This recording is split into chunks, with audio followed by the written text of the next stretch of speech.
Hello everyone, Just Podcast TV is here. Please don't forget to like and subscribe and hit the bell icon to get notified on new contents. Edward rubbed his eyes, then looked at James. He felt as if this was all a dream.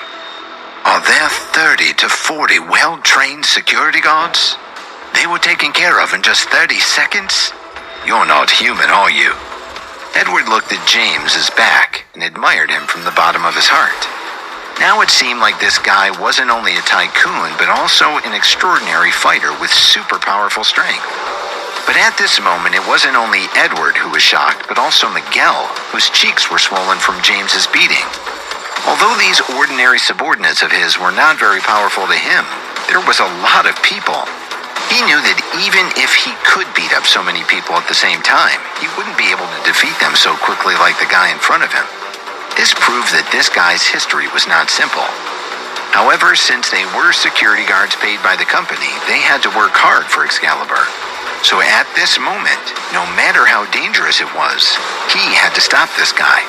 Because it was his responsibility, and the reason why the company hired him to be the security guard here with a high salary. He had to stop this guy even if it cost him his life. He'd once been a bodyguard of the British Guard, so he had this level of awareness and self-discipline.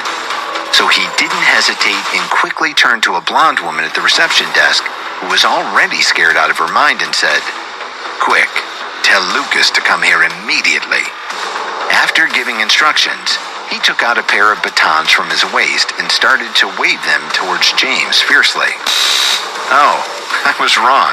There's another guy here who hasn't been taken care of yet." Facing the attack of Miguel, James grinned. Not only did he not care, he even joked with Edward. James turned sideways and easily dodged Miguel's attack again. Miguel's strike missed, and one end of the baton hit a pillar in the hall, creating a big hole. Broken pieces flew everywhere. Miguel's baton missed again, and he continued to swing a few more times. Unfortunately, he missed on all of them. He was extremely fast. He was close to his limit, and the effect wasn't ideal. He didn't even touch James's clothes. James shook his finger at him and said, "Your two batons aren't bad, but unfortunately, you're not my opponent at all." "Don't be so cocky." Miguel was completely enraged by James's words and immediately chucked the two batons. Then he threw a punch at James, but when the punch went through the air, his body twisted violently. He kicked the ground with his right foot and kicked at the back of James's head with his high kick. His punches and kicks were extremely strange. His fists were fake moves, and his legs were the real strike moves. If he was an ordinary person, he would have fallen into his trap. Unfortunately, James wasn't an ordinary person. He could tell that the punch seemed to be as fast as lightning, but it was actually weak. It wasn't a real attack, so he didn't even dodge it. He acted as if he'd planned it. He didn't even look at the high whip kick coming from the side. He reached out his left hand and easily blocked the kick. Then his left hand seemed to be stuck to the left leg of Miguel. He took advantage of the situation. The force of pulling 2,000 pounds with only a few movements instantly circled around Miguel's right leg in the air. It drained all of his strength. James then took a step forward and pushed his hands lightly between Miguel's chest and abdomen. In an instant, Miguel was sent flying like a cannonball. That indescribable force caused Miguel's expression to change drastically. He knew that if he hit the wall this time, he'd break a few bones and lose all his ability to fight. Unfortunately, at that moment, he felt a pair of big hands pressing down on his back. He pushed forward to offset the huge force, and not only did he stop flying, but he also steadily fell back to the ground. He looked back and immediately saw a man with a close resemblance to him standing behind him. It was his brother Lucas. Miguel looked at his brother Lucas and said in a miserable manner, "Hey Lucas, you arrived just in time. Otherwise, I'd be in big trouble." Lucas didn't say anything. He just stared into James's eyes and forced down the huge shock in his heart. Although he'd caught his brother Miguel just now, he might have sent his brother flying. At the same time, he'd also sent out a terrifying force. It was enough to show how powerful the person in front of him was. It was obvious that this was the most powerful opponent he'd ever seen. Lucas quickly walked towards James and gave him a gentleman's handshake. He then said very politely, "Sir, I remember there's a saying that goes, 'Never come for no reason.' I wonder why you broke into our building today." Lucas was a smart person. The man in front of him seemed to be wearing a low-profile outfit, but the temperament of his body couldn't be hidden at all. He determined it was best to be friendlier to such a person. It would be best if he didn't use his fist to deal with him. When he saw that Lucas didn't come up to him and was about to chase him away without asking any questions, instead of being polite, he couldn't help but let out a slight sound of surprise. He looked at Lucas. Then he smiled at him politely and said, "Oh, nothing special. I just have nothing to do. I just wanted to come in and take a look." Lucas was obviously stunned when he heard that. He looked at the miserable security guards on the ground. He really didn't expect there to be such a huge commotion. The other person only wanted to enter the headquarters of Excalibur to take a look. However, Lucas was smart and so naturally didn't believe what James said. How could someone with his skills come in here like that? He was stunned for a moment, but then Lucas made a judgment call. He smiled and said, "Welcome, welcome. You can check things out, but you must let me personally accompany the two of you. How about it?" Lucas said this very gently, and even as his words were full of humility, he gathered himself together flawlessly. He was incredibly smart. Because this way, it was more likely that he wouldn't offend this guy who came from who knows where. He could also protect the entire company at all times. He was killing two birds with one stone. After all, if they were really serious, it wasn't certain who would win and who would lose.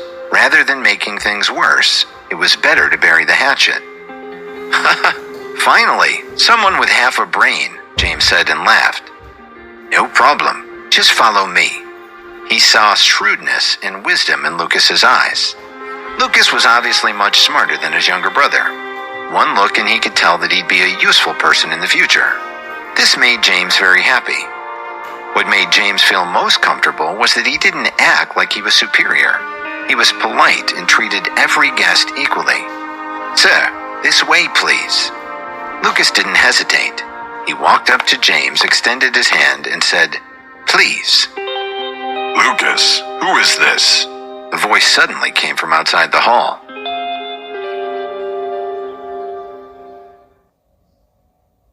The person who had spoken was an old man in his 50s.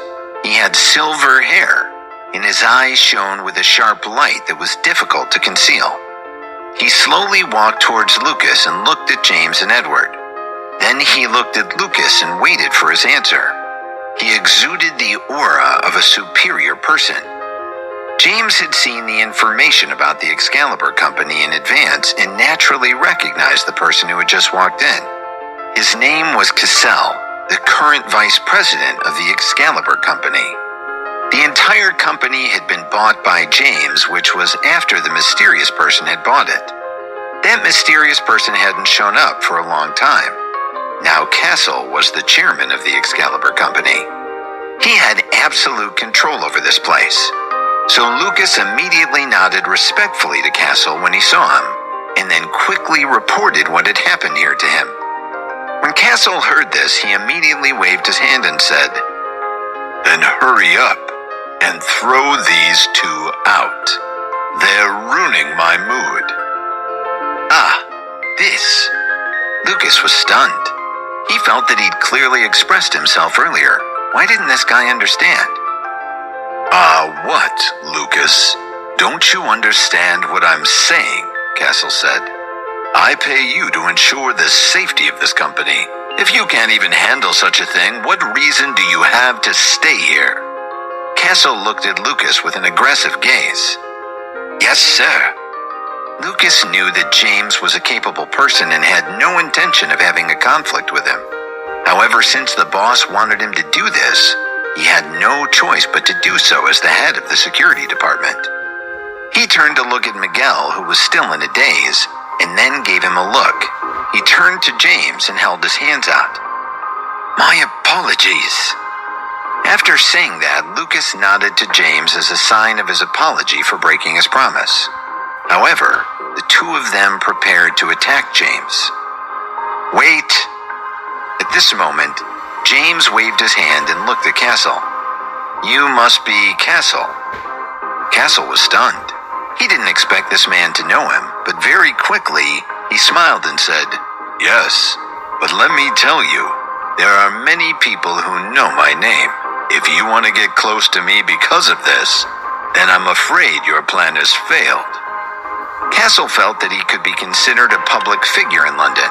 It wasn't a big deal for someone to recognize him. However, James grinned and said, "I'm sorry, I think you might have misunderstood. Do you think trash like you deserve to get close to me? If you say I'm trash, then you can only be considered worse than trash. Perhaps you can't even be considered worth the dirt on my shoe." Silence.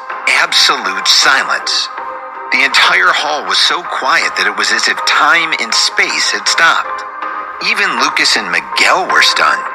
They never would have thought that James would be so bold as to insult Castle to his face. You could tell by Castle's angry face, and that what James had just said was truly terrible. "How dare you insult me?" As a vice president, Castle had always enjoyed the praise and worship of others. He'd always enjoyed the admiring gazes from others.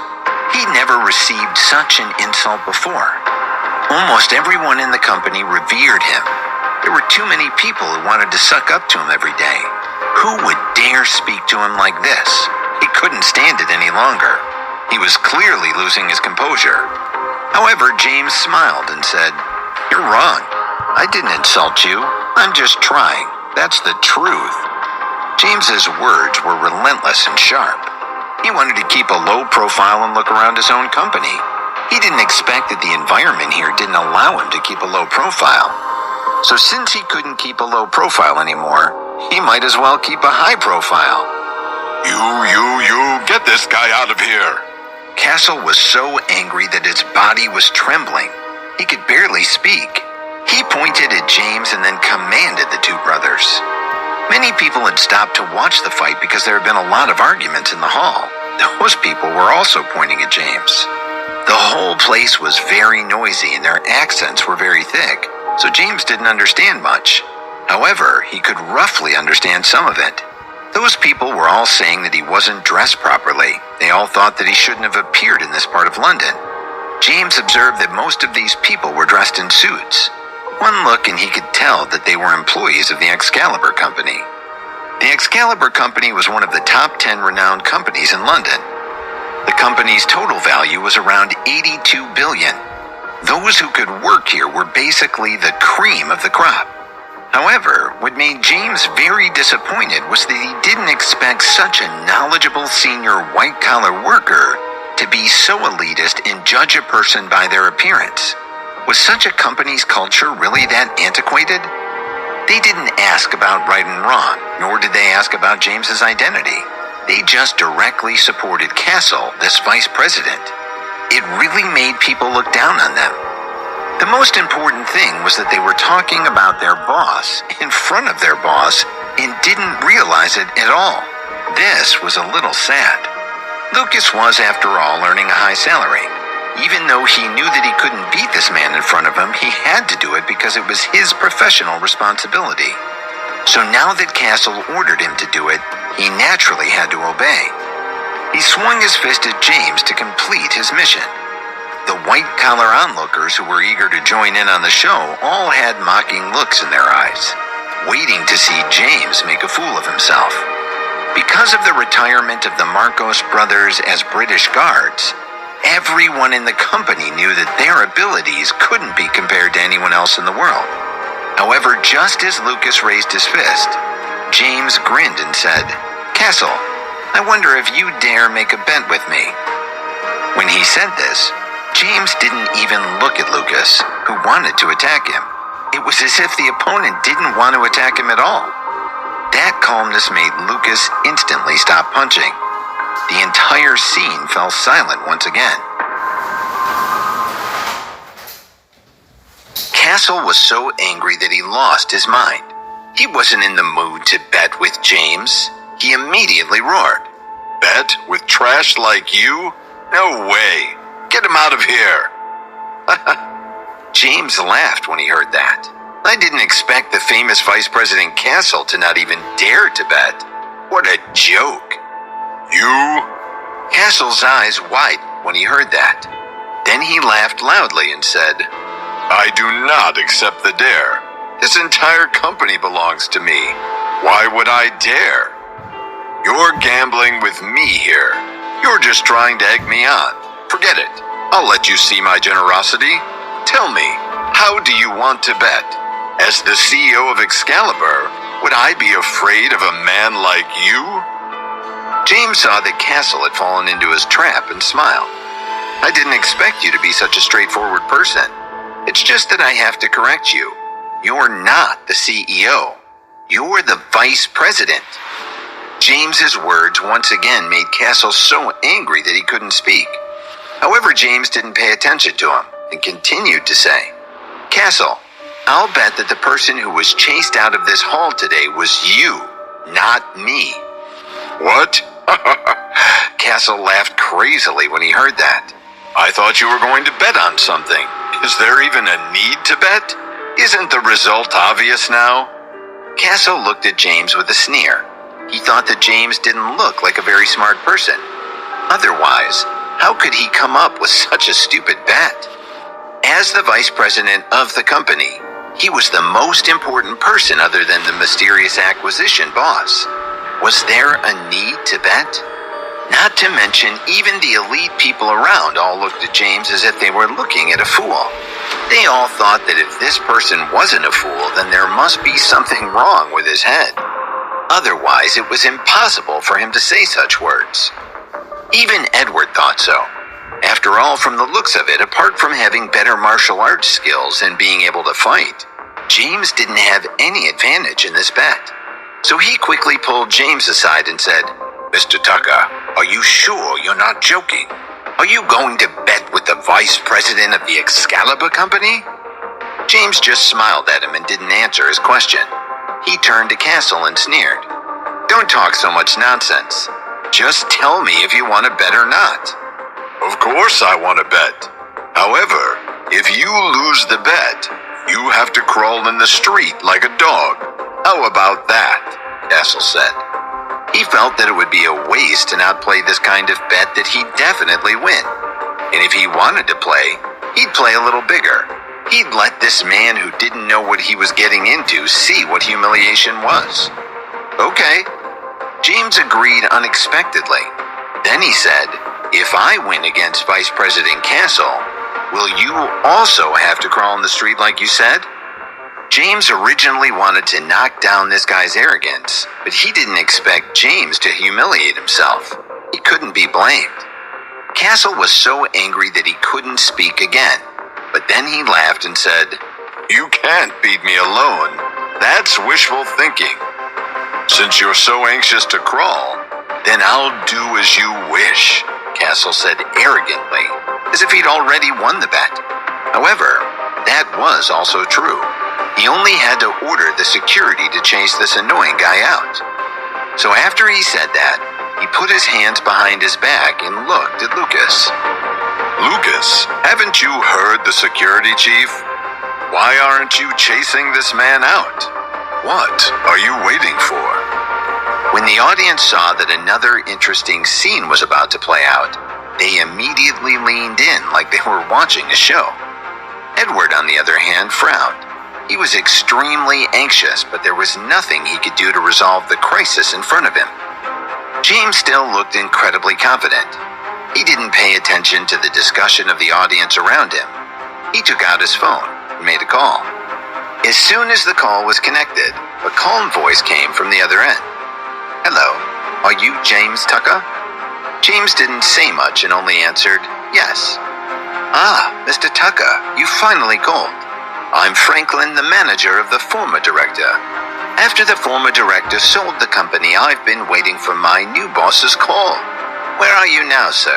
I'll come find you right away. I'm in the company's lobby right now, James said calmly. On the other side of the phone, Franklin exclaimed and quickly said, Boss, I'll come pick you up immediately.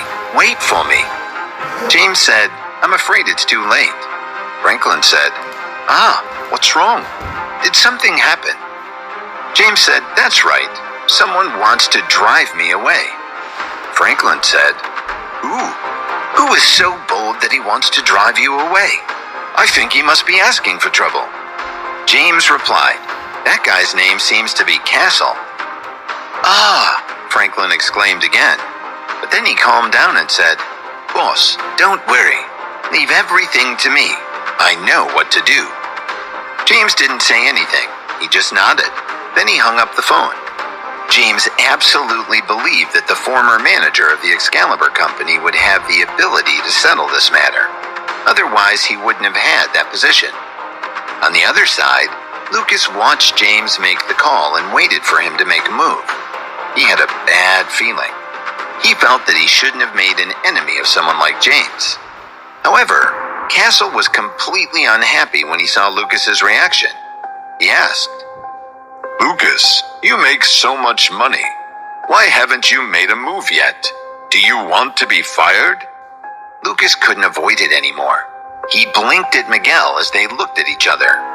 Then he rushed towards James at an extremely fast speed. James stood there with a confident look. He muttered to himself, 1, 2. He had no intention of dodging or fighting with Lucas at all. But all of this was misunderstood by the people watching and Castle. They all thought that this guy was scared to death. Why was he counting? It was really strange. However, while he was talking to himself by counting to 3, the phone at the front desk of the hall rang. The front desk receptionist quickly picked up the phone, and her expression instantly changed. Before she could hang up the phone, she shouted loudly, "Lucas, Miguel, stop. Mr. Franklin asked you to answer the phone." Lucas was stunned. He immediately stopped and turned around to run to the desk. He didn't want to hurt James, so this phone call came at the right time. He could use this opportunity to stall. He also didn't like Castle very much. He'd always been arrogant and overbearing, and he even said that he hated him a little. So now he could take this opportunity to not carry out his orders. Lucas picked up the phone and said, "Hello, Mr. Franklin. It's Lucas." But in the next moment, after hearing the words of Franklin on the other side of the phone, Lucas's expression changed drastically. It was as if he'd been struck by lightning. He hung up the phone without any hesitation. He walked directly to Vice President Castle and made a shocking move. He lifted Castle up with one hand. Under everyone's astonished gazes, he threw Castle out the front door. Castle was petrified. Edward was petrified, and Miguel was petrified. All the security guards around him were petrified. Even the onlookers were petrified. It was as if they had all turned into statues. It was as if a terrifying time storm had occurred, causing the entire space to freeze in an instant. Only James grinned and looked at Castle, whose face was filled with shock, and said, "I'm sorry, but you lost."